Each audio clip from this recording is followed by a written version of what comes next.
धीरे बोलो कोई सुन न ले। ये बात हम सब के कानों में पड़ी होगी और हमारे मुंह से भी निकली होगी। लेकिन सोचने की बात यह है कि ये वाक्य कब कब हमारे मुंह से निकलता है और कब कब हमारे कानों में पड़ता है, क्योंकि ऐसे कम ही गुप्त राज होते हैं जो हम दूसरों के कानों में पड़ने नहीं देना चाहते। अक्सर परिवार में अशांति का कारण हम स्वयं ही होते हैं। हम इस बात को देख पाएं या न देख पाएं, पर ये असल सत्य है, क्योंकि जाने अनजाने मूर्खतावश हम खुद ही अपनी वो बातें दूसरों को बता देते हैं जो हमें कभी नहीं बतानी चाहिए। और वही बातें जो जाने अनजाने हमने किसी दूसरे के सामने बता दी थी, वही हमारे दुख का कारण बन जाती हैं और वही हमारे झगड़े का कारण बन जाता है। और फिर बाद में हमें पछतावा होता है कि मुझे ये बात किसी को बताना नहीं चाहिए था। मेरी गलती हुई कि मैंने जाने अनजाने ये बात सभी को बता दी। इसलिए आज की जो बहुत कहानी मैं आपको सुनाने वाली हूँ, उसे सुनने के बाद आपको 7 ऐसी बातें पता चलेंगी जो आपको कभी किसी को नहीं बताना। ये जो 7 बातें हैं जो आपको किसी को नहीं बतानी, और क्यों नहीं बतानी, इसके पीछे का तर्क भी मैं आपको दूंगी। और इन 7 बातों के अलावा अगर आपको लगता है कि कोई बात ऐसी है जो मुझसे छूट गई या मैं नहीं बता पाई, तो कमेंट सेक्शन में जरूर बताइएगा। इससे पहले कि आप इस बोध कहानी में खो जाएं, इस चैनल को सब्सक्राइब जरूर कर ले। तो चलिए कहानी शुरू करते हैं। एक समय की बात है, एक नगर में रिंकू नाम का एक युवक रहता था। वो बहुत गरीब था, कुछ पैसा नहीं था। उसके पास 2 वक्त की दाल रोटी भी बड़ी मुश्किल से उसको नसीब होती थी। किसी काम की तलाश में दिन रात खोज करने पर भी उसे कोई काम नहीं मिल रहा था। फिर एक दिन उसने अपनी पत्नी के सामने अपनी सारी समस्या बता दी।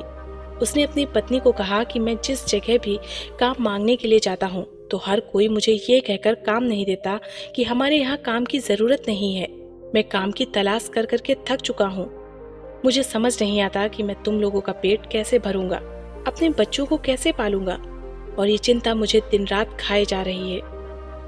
ये सुनकर उसकी पत्नी ने कुछ सोचकर कहा कि तुम एक आदमी के पास एक बार ही काम मांगने के लिए जाते हो, और जब वो काम नहीं देता तो तुम दोबारा उसके पास जाते तक नहीं हो। अगर तुम्हें उनसे काम लेना है तो तुम्हें हमदर्दी जतानी होगी। तुम्हें उनसे हमदर्दी हासिल करनी होगी, अपनी गरीबी दिखानी होगी, ताकि वो लोग तुम्हारी मजबूरी समझकर तुम्हें काम पर रख लें। इसलिए शर्म मत करो, उन्हें अपनी मजबूरी बताओ, अपनी गरीबी बताओ, और इसी उपाय से तुम काम पा सकते हो। ये बात रिंकू की मस्तिष्क में बैठ गई और अगले दिन काम मांगने के लिए वो उसी सेठ के पास जा पहुंचा जहां पर वो पिछले दिन काम मांगने के लिए गया था। लेकिन इस बार उसने हाथ जोड़कर उस सेठ से प्रार्थना की, उससे विनती की कि वो बहुत गरीब है और उसे काम की बहुत आवश्यकता है। वो जो कुछ भी उसे देंगे उसमें संतुष्ट हो जाएगा, पर कृपया करके मुझे आप अपने यहाँ काम पर रख लें। उसकी यह हालत देखकर उस सेठ ने उसे अपने काम पर रख लिया। अब वो रोज वहाँ काम पर जाने लगा। अंदर ही अंदर वो खुश तो था कि उसे काम तो मिला, लेकिन उसे वेतन दूसरे लोगों से कम मिलता था। वही काम जो दूसरे लोग कर रहे थे, उन्हें ज्यादा वेतन मिल रहा था और इसे कम वेतन मिल रहा था। जब इस बारे में उसने अपने सेठ से कहा, तो सेठ ने कहा कि देखो भाई, तुम्हें काम की जरूरत थी, मैंने तुम्हें काम दिया। मेरा धन्यवाद करने की बजाय तुम मुझसे शिकायत कर रहे हो, ये कैसी भलमनसाहत है। ये सब सुनकर रिंकू वहीं पर चुप हो गया। बात कहीं न कहीं सत्य थी। सेठ ने तो उसे उसकी मजबूरी के हिसाब से ही काम दिया था और इसलिए वो उसे अपने अनुसार ही वेतन देता था। लेकिन धीरे धीरे उसने ये बात अपने सगे संबंधियों और अपने दोस्तों को भी बताना शुरू कर दिया कि उसका सेठ कैसा आदमी है और उसे कितना वेतन देता है। समय बीतता रहा और रिंकू पूरी लगन के साथ अपना काम करता रहा। लेकिन अब परिस्थितियां बदलने लगी थी। सेठ अब रिंकू से दूसरे लोगों की अपेक्षा ज्यादा काम लेता था और उसे कम वेतन देता था। ये बात रिंकू के मन को बहुत खलती थी। वो दूसरों से ज्यादा मेहनत कर रहा है और उनसे कम वेतन पा रहा है। इससे उसके आत्मसम्मान को बहुत गहरी चोट पहुंची। अब धीरे धीरे उसका मन अपने काम से हटने लगा। उसका मन काम में लगता ही नहीं था। जाहिर सी बात है कि ऐसी जगह किसका मन लगेगा जहां आदमी को अपने आत्मसम्मान के साथ समझौता करना पड़े। इसलिए जल्द ही उसने अपना काम छोड़ दिया और वो घर पर आकर खाली बैठ गया। अब उसके पास घर का खर्चा चलाने के लिए भी पैसे नहीं बचे थे। इसलिए उसने अपने सगे संबंधियों और अपने दोस्तों से सहायता मांगना शुरू किया। लेकिन उसके दोस्त उसके सामने तो उसे दया का पात्र समझते थे, उसे दिलासा देते थे, लेकिन पीछे से उसका मजाक उड़ाते थे। वो कहते कि ये कितना बेवकूफ है, सेठ ने इतना काम लिया और बेचारे को पैसे भी नहीं दिए। अरे हम इसको पैसे दे भी दें तो क्या ये कल हमारा पैसा वापस कर पाएगा? इसकी ऐसी बुरी हालत है, काम तो इसके पास कुछ है ही नहीं, पैसा कहाँ से ला कर देगा? और इसी वजह से रिंकू की हालत दिन ब दिन खराब होती जा रही थी। अब वो दिन रात तनाव में रहने लगा था। वही दोस्त, वही सगे संबंधी जो उसके अपने होने का दिखावा करते थे, वो उसे दया का पात्र समझ रहे थे। उन्हें उसके ऊपर तरस आ रहा था। सब लोग आकर उसे ज्ञान तो बहुत देते थे, लेकिन कोई सहायता नहीं करता था। और अक्सर ऐसा ही होता है, ज्ञान देने वाले तो बहुत मिल जाते हैं, लेकिन मदद करने वाले, उंगली पकड़कर, हाथ पकड़कर आगे चलाने वाले कितने ही लोग मिलते हैं। एक दिन उसे पता चला कि पड़ोस के गांव में एक बहुत बिच्छू आया हुआ है जो बहुत ही ज्ञानी है। रिंकू इतना तनाव में था कि उसे कोई रास्ता नजर ही नहीं आ रहा था, इसलिए जाने अनजाने वो बौद्ध बिच्छू के पास पहुंच जाता है। वहां पहुंचकर वो उनके पैरों में गिरकर रोने लग जाता है। वो रोते रोते उन्हें अपनी स्थिति बताता है। उन्हें बताता है कि किस तरह उसके सेठ ने उसका फायदा उठाया और उसके सगे संबंधी उसके साथ कैसा व्यवहार रखते हैं।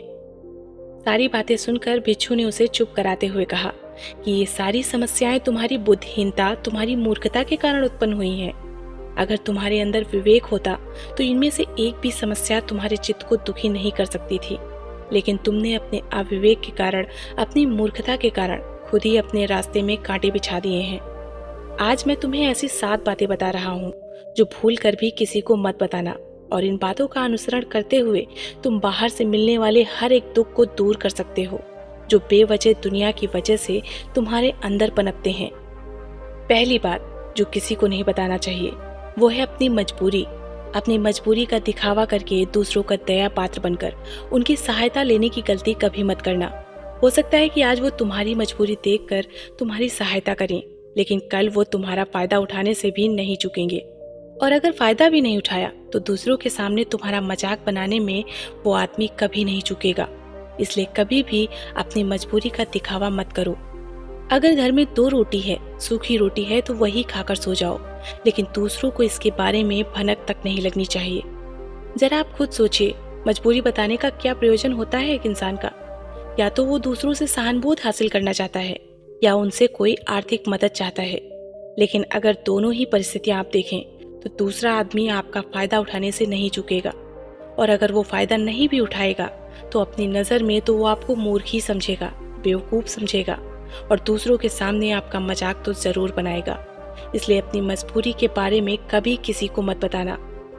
दूसरी बात जो किसी को भी नहीं बतानी चाहिए वो है अपने अतीत की गलतियां और भविष्य की रणनीतियां। जरा सोचिए कि अगर हम अपने अतीत की गलतियां किसी दूसरे को बताते हैं तो उसका क्या प्रभाव होगा। वो गलतियां ठीक तो नहीं की जा सकती, जाहिर है, तो उन्हें बताने का क्या प्रयोजन है? आप अपने अंधेरे पक्ष को खुद दुनिया के सामने बता रहे हो, खुद अपनी गलतियां दूसरों के सामने बता रहे हो। इससे उस आदमी की नजर में आपका एक चरित्र घटित हो जाएगा और वो भविष्य में हमेशा आपको उसी नजरिए से देखेगा। इसलिए किसी भी आदमी की नजर में अपना चरित्र गठित मत होने दो। जरा सोचिए कि आप व्यर्थ में ही अपने भविष्य की रणनीतियां दूसरों के सामने बता रहे हो। जो लोग आपके काम का हिस्सा है ही नहीं, उनके सामने अपने भविष्य की रणनीतियां, अपनी डींगे हाँकने का क्या फायदा? वो लोग आपकी सहायता तो नहीं करेंगे, लेकिन आपके भविष्य की रणनीतियों में बाधा जरूर बन सकते हैं। आप खुद अपने विवेक का इस्तेमाल करें और सोचिए कि आपके साथ भी ऐसा हुआ है कि आपने अपनी भविष्य की रणनीति किसी को बताई हो और वो कामयाब ही ना हुई हो। जरूर हुआ होगा, जरा गौर से सोचिए। तीसरी बात जो किसी को नहीं बतानी चाहिए वो है अपने घर की बातें। जो भी हमारे घर के अंदर आपस में बातचीत होती है, हमारे माँ बाप के साथ, हमारी पत्नी के साथ, हमारे बच्चों के साथ, वो बातें परिवार तक ही सीमित रहनी चाहिए। अगर आप इन बातों का दूसरों के सामने ढिंढोरा पीटते हो तो दूसरों को आपके घर में घुसने का एक मौका मिल जाता है और वो इसका फायदा उठाने से भी कभी नहीं चूकेंगे। आपके परिवार के सदस्यों को आपसे दूर लेकर जाने की कोशिश करेंगे।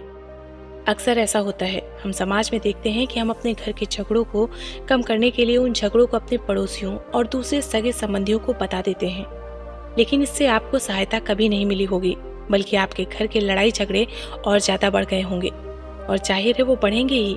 अगर आप अपने माँ बाप की बात दूसरों को बताएंगे तो आपके माँ बाप को बुरा लगेगा ही कि हमारा बेटा हमसे बताए बगैर दूसरों को ये बातें बता रहा है। इसलिए अपने घर की बातें और अपने घर के लड़ाई झगड़े किसी के सामने मत बताना। अगली बात जो मैं तुम्हें बताने जा रहा हूँ, जो किसी को नहीं बतानी चाहिए। वो सुनने पर बहुत अजीब लग सकती है, लेकिन उसका सत्य भी मैं तुम्हें एक तर्क के माध्यम से दूंगा। मैं कहता हूँ कि अपनी आमदनी किसी को मत बताना। अब आमदनी न बताने के पीछे क्या प्रयोजन हो सकता है? जरा सोचिए, आप अपनी आमदनी अपने दोस्तों को बता देते हैं, तो जब आपके दोस्तों को जरूरत पड़ेगी तो सिर्फ वो आपको ही याद करेंगे, क्योंकि उनको पता है कि अगर आपकी आमदनी ज़्यादा अच्छी है तो आप ही उनकी मदद कर सकते हैं, और इसलिए ज़्यादा लोग आपसे सहायता मांगेंगे। और जब आप उनकी सहायता नहीं करेंगे तो सोचेंगे कि इस आदमी के पास पैसे हैं, मेरी सहायता कर सकता है, लेकिन ये मेरी सहायता नहीं कर रहा है। और इसलिए आपकी आमदनी आप दोनों दोस्तों के बीच झगड़े का कारण हो सकती है। कम आमदनी होगी तो लोग मजाक उड़ाएंगे, और ज़्यादा होगी तो सहायता मांगेंगे। तो अपनी आमदनी नहीं बताने का कोई प्रयोजन नहीं है। अगली बात जो बताने वाला हूँ उसे अपनी गांठ बांध लेना, और किसी को ये बात मत बताना। अपनी कमजोरियां और अपनी ताकत अक्सर इंसान को नहीं पता होती है कि उसकी कमजोरी या उसकी ताकत क्या है। लेकिन अगर आपको अपनी कमजोरी और अपनी ताकत पता है तो पहली बात तो आप बहुत ही बुद्धिमान आदमी हैं, और दूसरी बात कि आपको ये बातें किसी से साझा नहीं करनी है, क्योंकि अगर आपकी कमजोरियां दूसरों को पता चल गई तो वो आपकी कमजोरियों का फायदा उठाएंगे, और अगर आपकी ताकत पता चल गई तो वही ताकत आपकी कमजोरी बन जाएगी, क्योंकि वो ताकत दूसरे आदमी को पता है और वो ताकत की काट भी ढूंढ ही लेगा। अपनी कमजोरी और अपनी ताकत अपनी पत्नी और पति को भी नहीं बतानी चाहिए, क्योंकि इसके बाद आपको घर में उनसे हमेशा दब के रहना पड़ेगा। और अगली बात जो किसी को नहीं बताना चाहिए वो है अपने मित्र और अपने शत्रु। आप अपने मित्रों के बारे में अगर दूसरे लोगों को बताएंगे तो वो आपके मित्रों के साथ अपनी घनिष्ठता बनाकर आपको धोखा दिलवा सकते हैं। आपके गहरे मित्रों को आपसे दूर करने का प्रयास कर सकते हैं। अक्सर आम आदमी ऐसा नहीं करता, लेकिन आपके दुश्मन ऐसा करने की कोशिश कर सकते हैं। और दूसरी तरफ आपके शत्रु का भी किसी को नहीं पता लगना चाहिए, क्योंकि आज जो आपका मित्र है अगर कल वो आपका दुश्मन हो गया तो वो आपके दुश्मन के साथ ही मिलकर आपको परास्त कर सकता है, आपको धोखा दे सकता है। इसलिए अपने सबसे अच्छे दोस्तों को भी अपने दुश्मन के बारे में कभी मत बताना। बिच्छू आगे कहता है कि अब मैं अगली और आखिरी बात कहना चाहता हूँ कि जब तुम दान करते हो तो दान के बारे में भी किसी को मत बताना, नहीं तो दान करना व्यर्थ हो जाता है, बेकार हो जाता है। जब आप अपने दान का ढिंढोरा पीटते हो तो आप ये बता रहे हो कि मैं कितना बड़ा दानी पुरुष हूँ, और ये आपके अंदर एक अहंकार निर्मित करेगा। इसलिए दान गुप्त रूप से किया जाए उतना ही अच्छा होता है, उतना ही फलदायी होता है। दान ऐसे करें कि जब आपका बायां हाथ दान कर रहा हो तो दाएं हाथ को पता ही न चले कि बायां हाथ दान कर रहा है। ये 7 बातें जो बौद्ध भिक्षु ने रिंकू को बताई, इनमें संसार के सभी सिद्धांत छिपे हुए हैं। इन बातों का अनुसरण करते हुए आप अपने घर में सुख शांति बना सकते हैं और घर के झगड़े हमेशा के लिए दूर कर सकते हैं। आप इन बातों के बारे में अपने विवेक से भी सोचेंगे तो आपको ये बातें सच मालूम पड़ेंगी। और हमारा कहानी सुनाने का मकसद यही है कि आपका विवेक जागृत हो। आप खुद उन बातों के बारे में सोचें जो हम आपको बता रहे हैं, और इनके अलावा भी आप उन बातों को जानते हैं तो कमेंट सेक्शन में ज़रूर डालें। तो दोस्तों, कैसी लगी आपको एक कहानी कमेंट सेक्शन में ज़रूर बताना, और अच्छी लगी तो इस चैनल को सब्सक्राइब ज़रूर कर लेना।